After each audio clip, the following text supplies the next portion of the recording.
Welcome to the Gravel Grinding Boys Bikepacking the Kettle Valley Rail Trail in beautiful British Columbia, Canada. From Midway to Hope by way of Penticton and Princeton, British Columbia, Canada. Good morning from day 2. All right, we loaded up. We're ready to head out on day 2. We're going to head up to Hydraulic Lake. There's 2 campgrounds up there. We're hoping to find a spot up there this evening, and that way we can have a table, maybe do a little cooking, a little more than a dehydrated meal. Look at there, leave no trace. We did break a spike, and I don't want to leave this laying around. One of my groundhogs. It was probably already faltered from some hard ground somewhere else.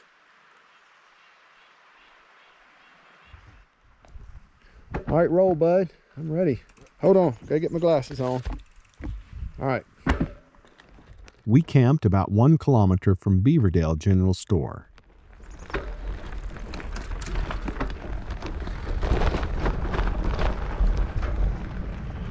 Let's go up here and get our garbage from last night.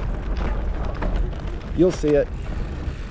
I left it right on the road so we wouldn't forget it.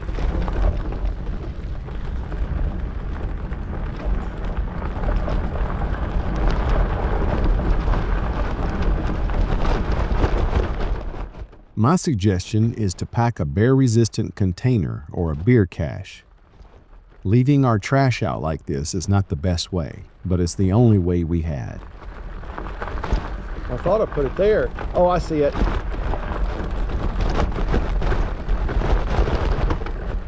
This section of the trail is very bumpy. There are grapefruit and coconut-sized river rocks erupting from the trail bed, and it makes for a very bumpy ride. This won't last long, and eventually it'll level out.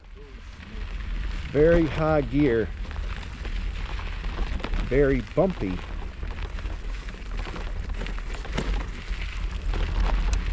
All right, let's go low and slow. And all my legs are still sore. Yep. So this is a bumpy part of the trail. Wow. Very rocky, very bumpy.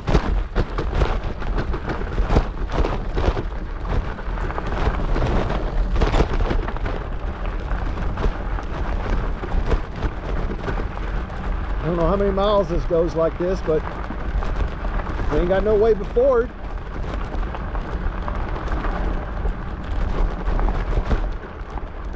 This area is considered shared use, as is most of the Kettle Valley Rail Trail. Rare did we see a motorized vehicle on this trail. As a matter of fact, rare did we see anybody riding this trail for any distance, motorized or otherwise. Day 2 is another uphill ride all the way to Hydraulic Lake. Just keep in mind that tomorrow, day 3, is a downhill ride all the way to Penticton. A motel, burger, and a beer. Or 2, maybe 3. Remember, you set the pace.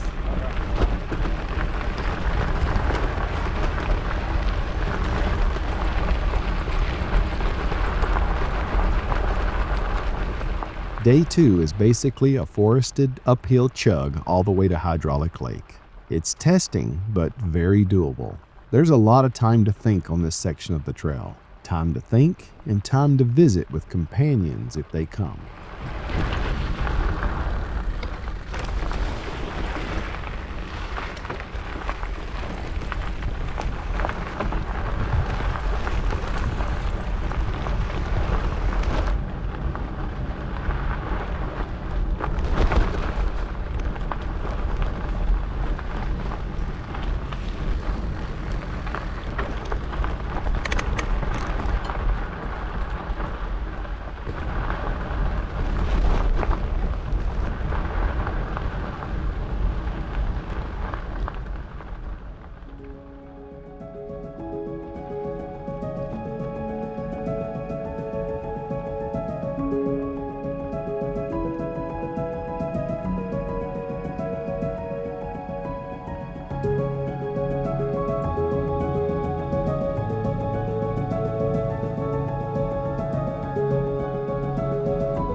Huh.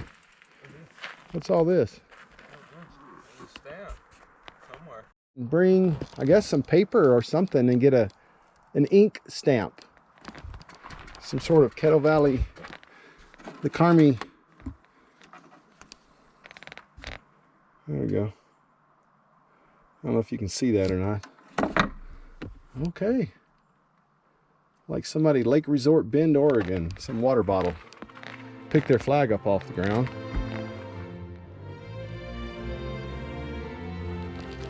All right, I'm ready. You setting the pace?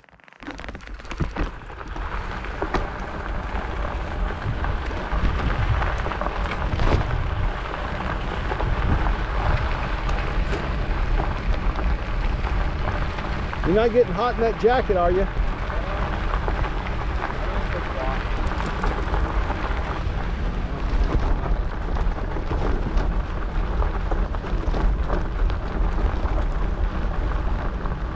Kettle Valley Rail Trail.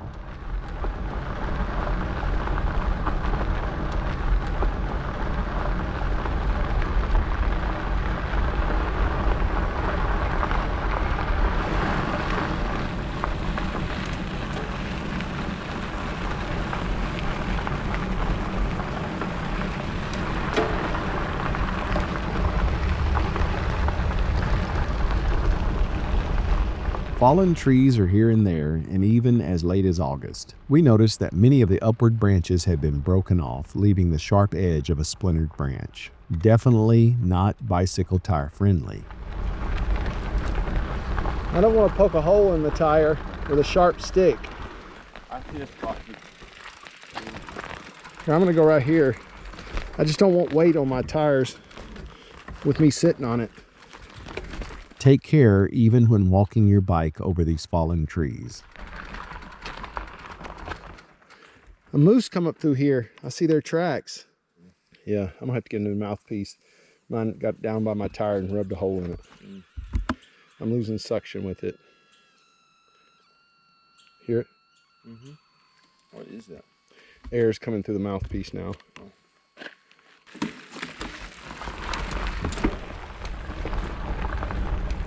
Talking about time to think, you'll really need to think about your supplies. Water was our main focus, with many of our food options packed along with us, including some backup dehydrated meals just in case. Even if we had enough water, if there is such a thing, we would top off anytime we had the opportunity. We packed 4 liters on board. That's about a gallon of water. And you know that a gallon of water, or 4 liters of water, weighs about 8.34 pounds, or 3.75 kilograms. It's okay. At the start of the day when we're fresh, weight is less of a problem than later in the day when we're tired. And fortunately, we'd shed that water weight as the day passed by means of trail-side distribution of post-renal filtered soil enhancements to promote soil health for the local flora. Some of you medical folks who love to garden and homestead will get that. That's because y'all's my people. We did bring electrolytes along with us. We use a product called Nun. Surprisingly, the tablets will create a very pleasing and bubbly liter of flavored water that does a lot to enhance old, bland, warming water that's usually very disappointing by midday. But given no water at all, I'll take that bathwater tasting stuff anytime. But the Nun definitely was preferable. We also used a pair of flavorings called True Lemon and a separate item with Stevia. Though these did nothing much more than offer a bit of flavor, treats along the way are definitely a plus. We never use flavors in our frame-mounted water bladders from Apidura. The biggest reason for our preference to the brand Apidura is those water bladders. They are very, very handy, and the convenience promotes hydration. If you order from Apidura directly, your bags and bladder will be coming from the UK. Take international shipping time into consideration. The US-based company we purchase our bags and bladders from is called Bike Tires Direct. This is not a paid promotion. It's a word-of-mouth promotion. I had a zipper issue in Washington, and Bike Tires Direct made that exchange easy and no hassle. And Apidura, when I asked them about tube to bladder connectors, they just sent me a palm full for free.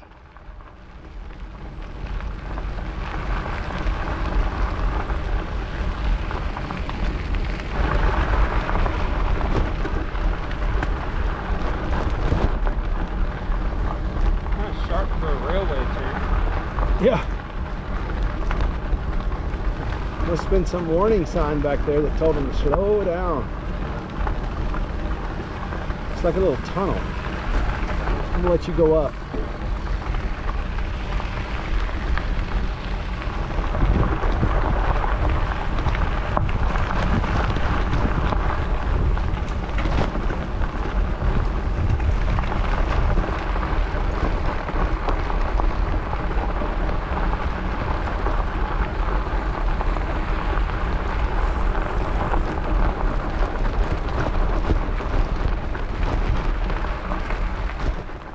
We're crossing Wilkinson Creek.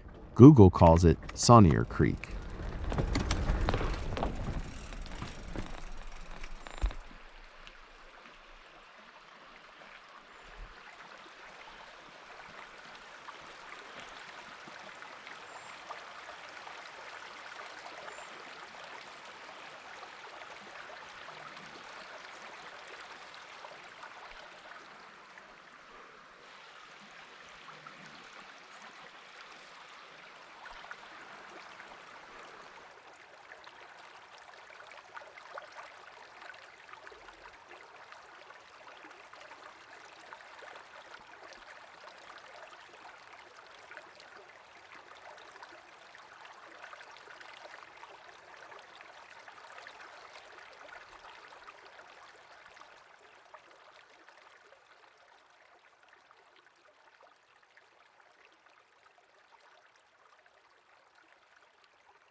After crossing Wilkinson Creek Bridge, keep going straight and don't turn down Wilkinson Creek Forest Service Road. Google calls this Dell Creek Road.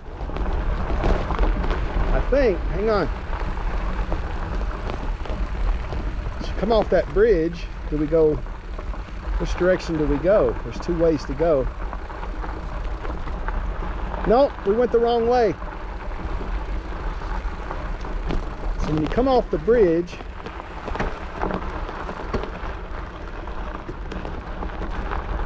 when you come off the bridge, don't go down the road. You keep going around the loop to get back on the trail.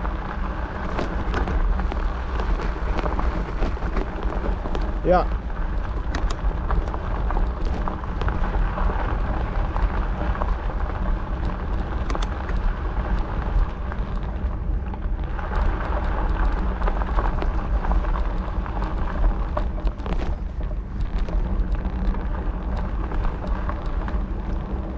Oh yeah, we're going right now.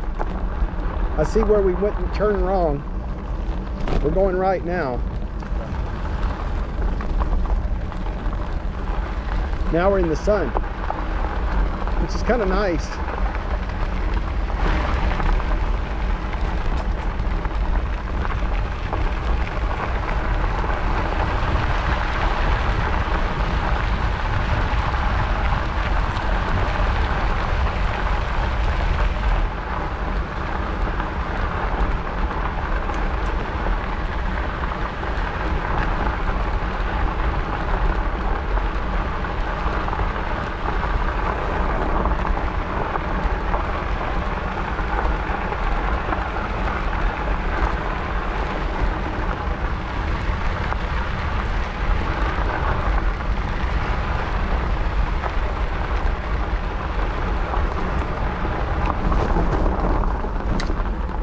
If you're enjoying this video, we'd appreciate so much a thumbs up. Select that subscribe button and give a bit of a ring on that bike bell.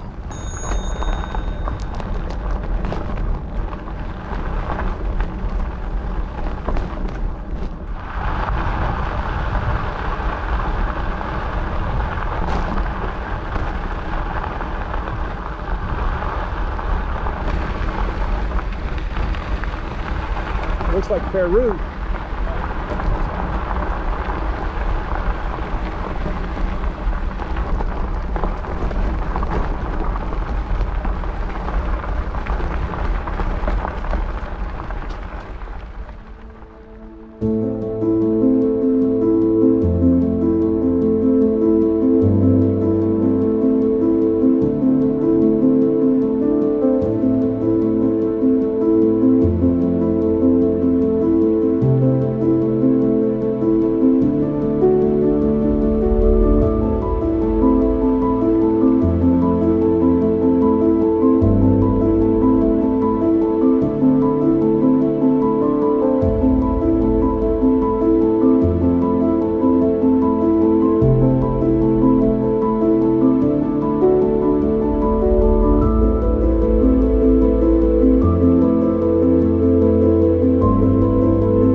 18 to 19 kilometers or 11 to 12 miles, you'll pass a small structure, just in case you're planning to camp or even just a place to stop for a break and a bite. This would make a great little camping shelter, just to stop and sleep. Lowest KVR, Kettle Valley Railway. Huh. Very nice.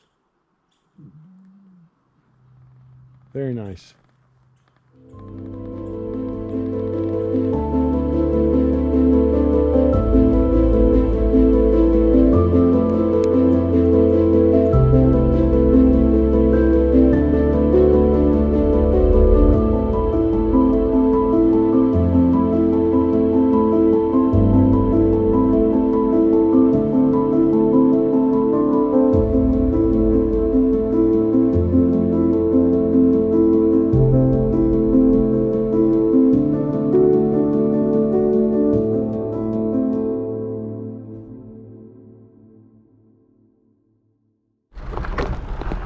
He's waiting on me up here. I went back to video that little shed for you guys, for y'all.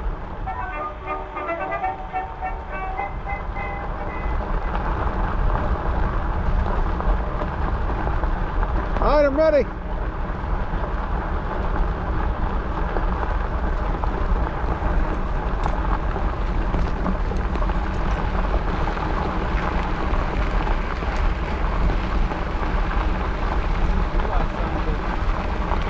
What?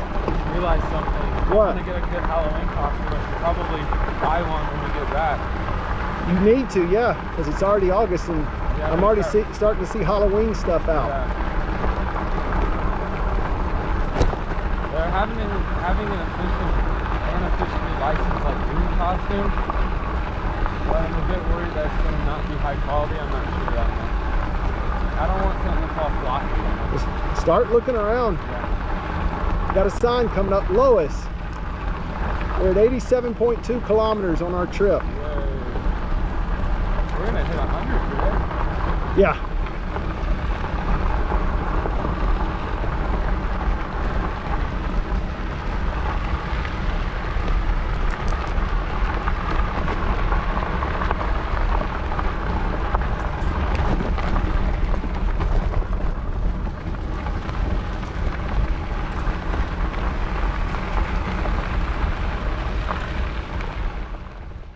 Food. Food is definitely a resource to plan on. There's always things we packed, and after getting back home, we realized that all we did was pack it for 300 miles. It happened, and it'll happen again. A little extra food is like a bike repair tool. Don't pack it, and you can bet your bottom dollar you're gonna need it.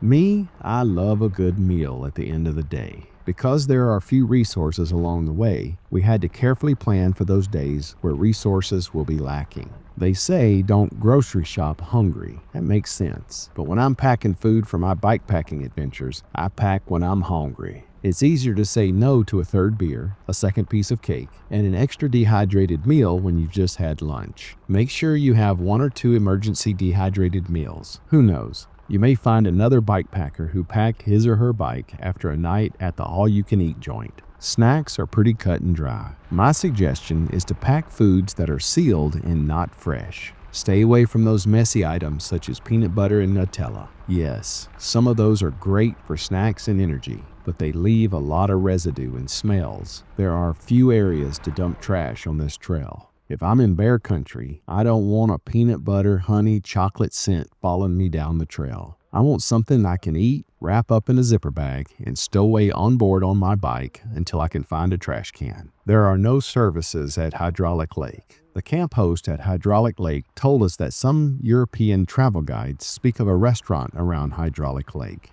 Friends, there's not even potable water at Hydraulic Lake. The nearest services from Hydraulic Lake is about 30 kilometers or about 18 miles away.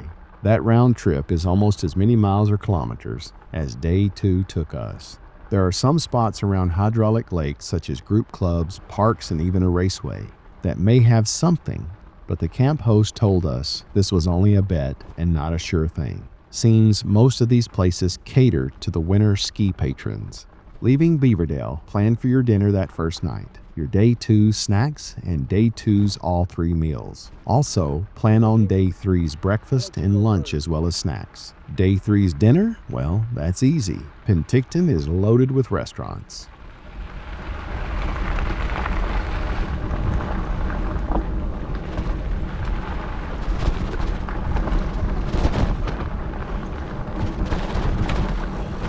I hit it too.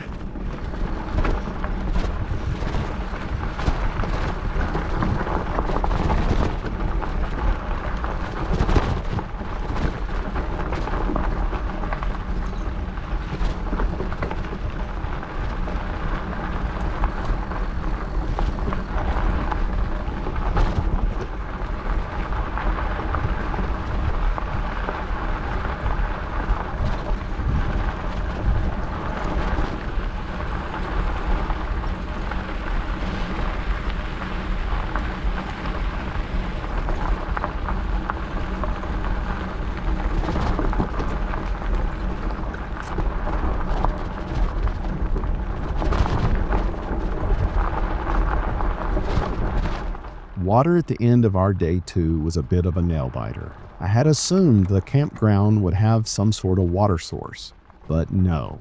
And we didn't have a filter nor the fuel to boil enough water. Like most of my bike trips, we let the trail take care of us, and we were blessed with a camp host who was happy to sell gallons of water for $8 Canadian each. I gave him 25 US, and I got my loonie back as change. I keep that loonie, and I'm happy for it. It reminds me of how things usually just work out. Those 3 gallons gave us each our day 3's water, as well as a gallon of cooking water for the evening.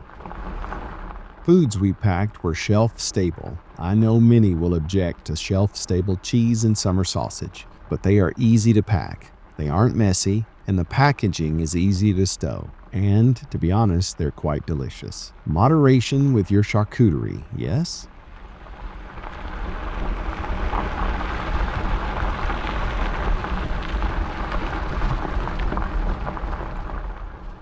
Here's a tip for you. Bare Bones Instant Bone Broth. This stuff really adds body to a soup dish that you can make at camp. Add a bit of that summer sausage, some dried udon noodles, and a package of freeze-dried Japanese miso soup, and you've got a meal there, my friends. A delicious meal. If you ever need a tip about having a frying oil on the trail, I use the individually packed olive oil packets that you find for the on-the-go salads. No, not for salads, not necessarily, but to oil my pans for sautéing and skilleting that summer sausage. Searing and caramelizing that sausage really adds flavor to the meal, and you never know when you may run across a trailside friend with a bit of fresh meat, veggies, or even an egg or 3. These little oil packets work great. During the day, we'd eat oats, granola, and quick beef jerky roll-ups with flour tortillas. Those flour tortillas are light and they pack very easily.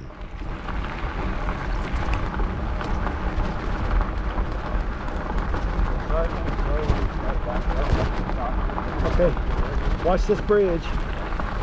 Don't hit it, don't ride it. You may hit one of those, see those spikes? Yeah, it's probably a badger or something.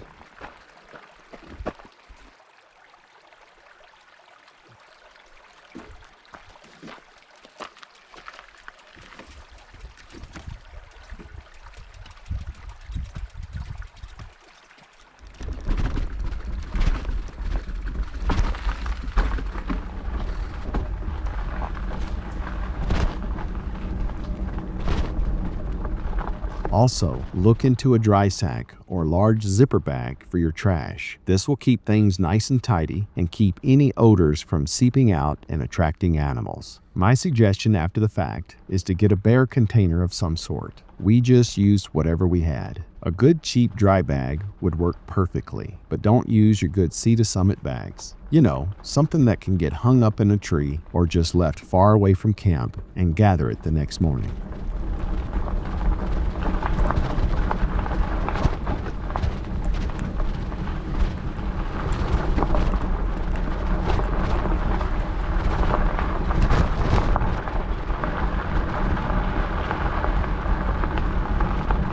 Hello.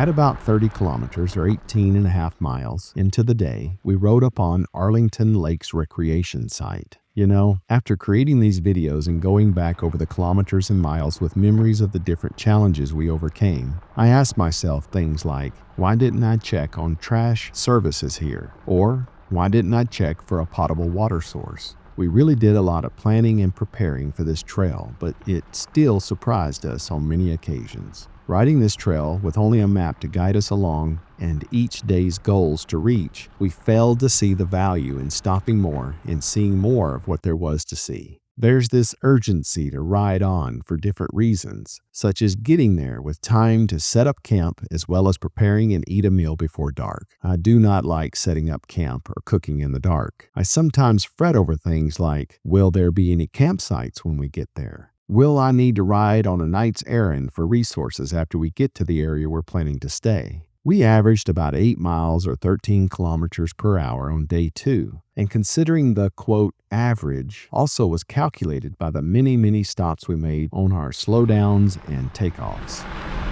So here's Lakeville, 98.5 kilometers.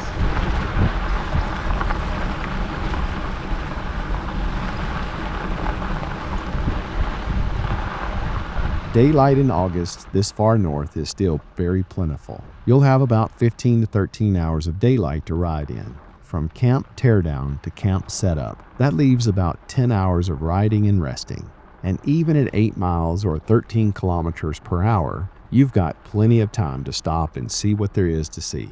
We were only moving for about 4 to 4.5 hours on this second day. I wish we'd have stopped more. I wish we'd have enjoyed more of the trail's amenities. So stop here at Arlington Lakes and soak it in. See if there's any potable water. See if you can get rid of some of your trash. Meet the people and hear their stories.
a rock, I'm gonna hit it.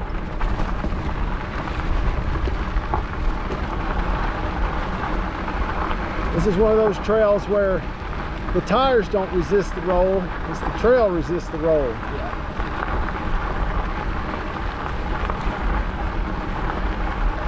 This trail tells you how fast you're gonna go whether you like it or not.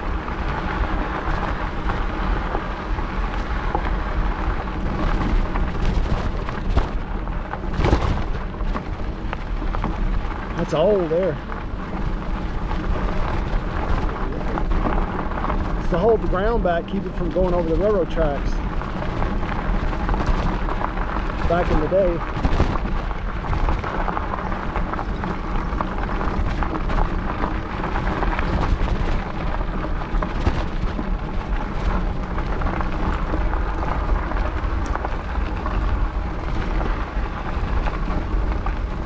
Now it's bird homes.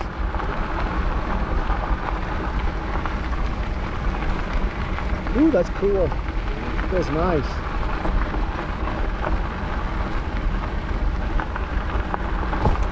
That's a moose and a calf. I gotta wait a bit. We can ease up.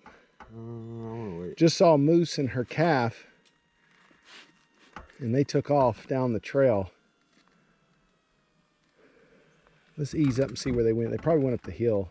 I don't want to get jumped from the side. Oh my gracious, that cow. She's not going to leave her calf just to run down to attack us, but if we got close to them, she would. But she's not going to deviate. They'll keep running. I'll go first.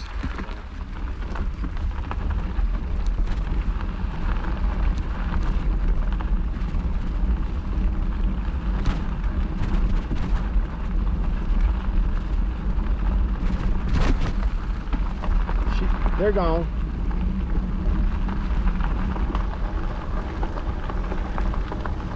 Look at that. See them tracks? Oh yeah. See how big they are? Okay, where'd they go? They ran down this way. Okay, hang on.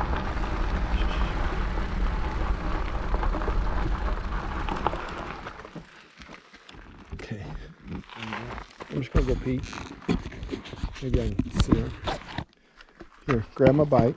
Well, I hate we couldn't see them, but then again, I don't feel like getting a mud hole stomped in me either. Ready?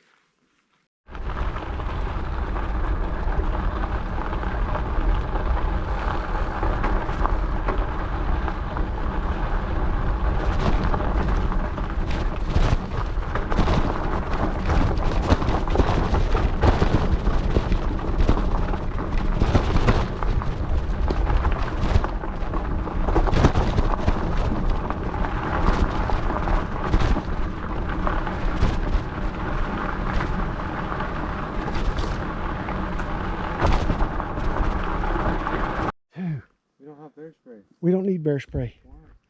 We probably should have brought some, but they would have made us turn it back probably at the border. Well, we should get some over the border. He was a big one too. Yeah. Yeah, about that good. He saw us and he took off. Okay, we need to stay side by side, and we're going to make some racket going through here. He's not coming this way. No. He doesn't want to do.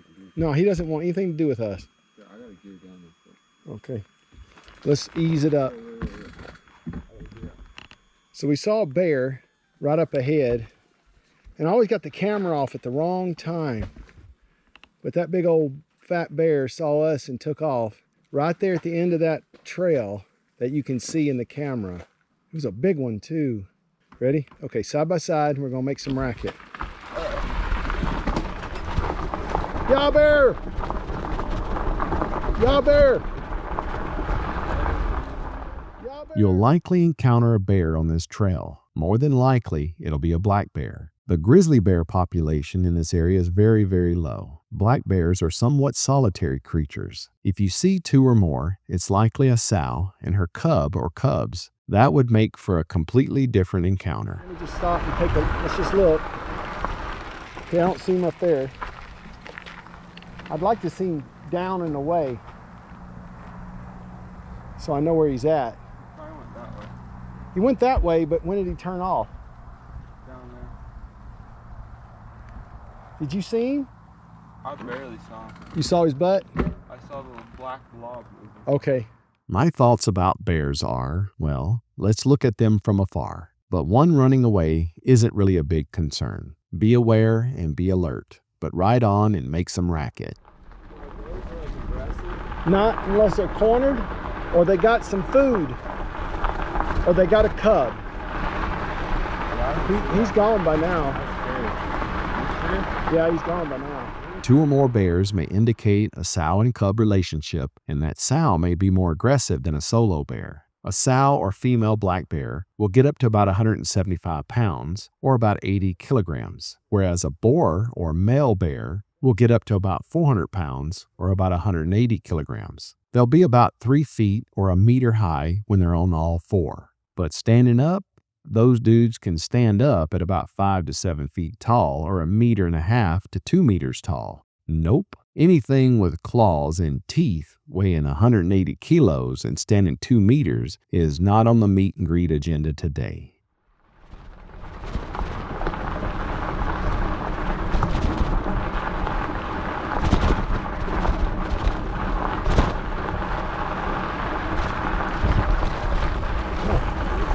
I don't know.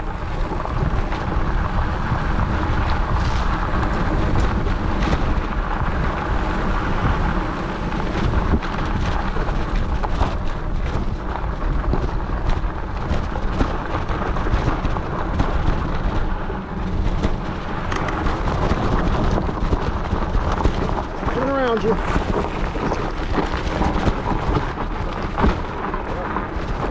Yeah, that's rough.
Waiting on me up here. He must want me to see something. Oh, wow.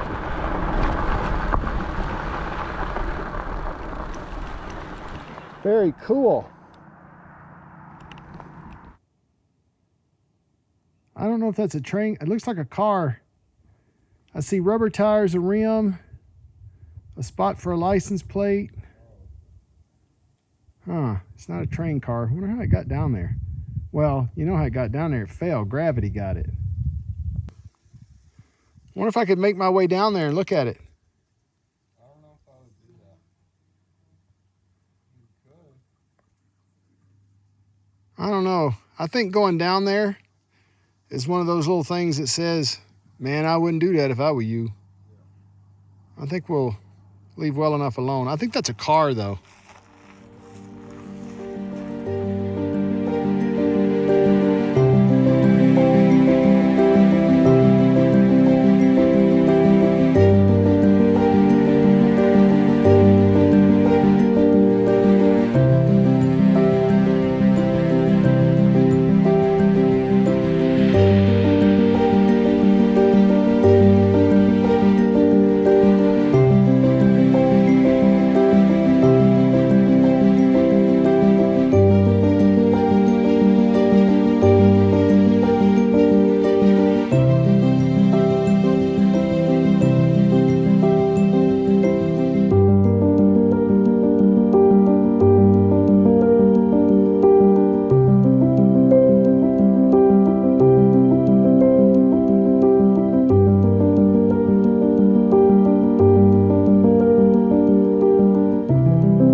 .5 kilometers.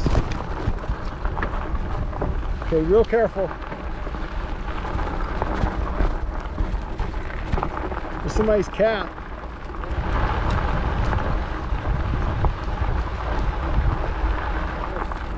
Up there. That's okay, keep going.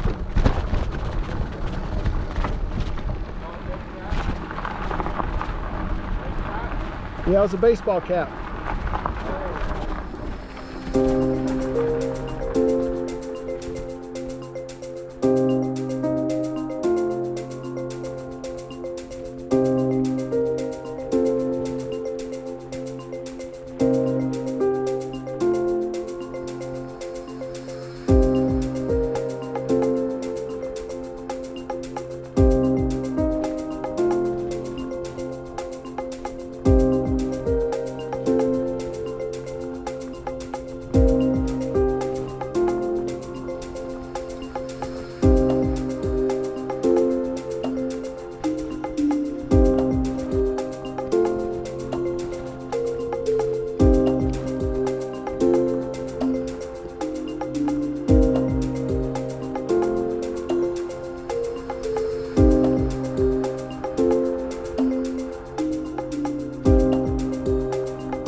So we're on our last mile of the day, maybe, most likely. We're gonna make it up to Hydraulic Lake and see if we can't find us a spot to camp for the night and get everything cleaned up for tomorrow.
Okay, take a left.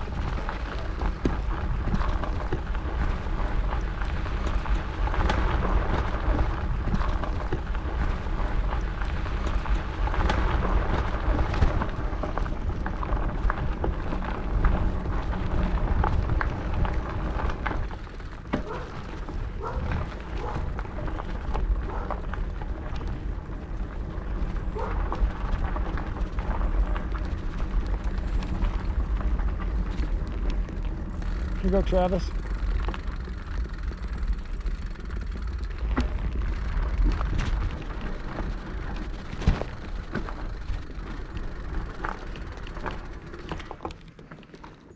Okay.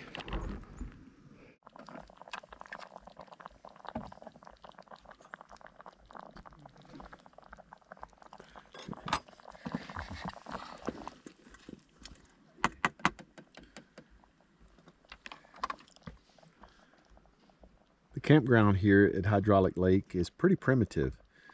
The toilets are definitely nothing to write home about, but there is a toilet, thank goodness. It beats leaning up against a tree, if you know what I mean. It's pretty quiet. It's pretty beautiful out here, as a matter of fact. Glad to have it.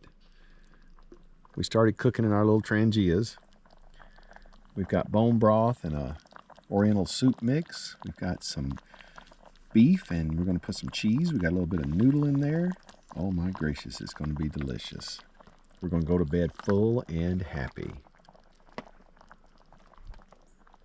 We'll go down the lake after a while and get some video. We ended up traveling about 54 kilometers or 34 miles on this second day. Our elevation gain was about 455 meters or about 1,500 feet, and a lot like day one. It was a good day. The trail took good care of us. We're fed. The camp host had water for us, and the noisy campers that set up across from us were run off pretty quickly. Today took care of itself. Tonight, we're going to sleep full and happy. Tomorrow will be okay, and again, the trail will treat us right. Thank you for watching Day 2 of 6, Bikepacking the Kettle Valley Rail Trail in beautiful British Columbia, Canada. Be sure to watch Day 3. If you've enjoyed this video, we appreciate a thumbs up. Consider that subscription button and give a bit of a ring on that bike bell.